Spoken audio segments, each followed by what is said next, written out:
Isang babaeng Philippine freshwater crocodile ang na-rescue ng mga nangingisda sa ilog ng Barangay Sarayan, President Roxas, Cotabato nitong nakaraang mga araw. Ang buwaya ay may sukat na mahigit 6 na talampakan ang haba at tumitimbang ng 60 kilo.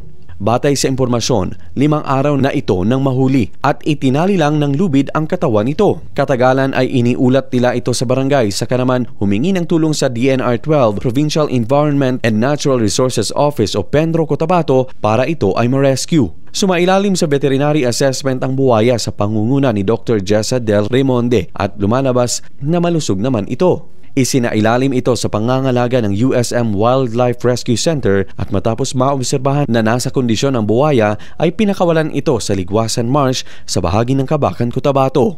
Ang Philippine freshwater crocodile ay isa sa pinakapambihirang species ng buwaya sa mundo at endemic sa Pilipinas o dito lang matatagpuan. Ito ay nakalista bilang critically endangered ng IUCN Red List, gayon din ay inuri bilang critically endangered batay sa DNR Administrative Order No. 2019-09. Ang populasyon nito ay tinatayang napakaliit na lang na may natitira na lamang na 72 hanggang 137 na mature na individual. Ito ay protektado sa ilalim ng Republic Act No. 9147 o Wildlife Resources Conservation and Protection Act dahil sa mga banta mula sa pagkawala ng tirahan at aktibidad ng tao.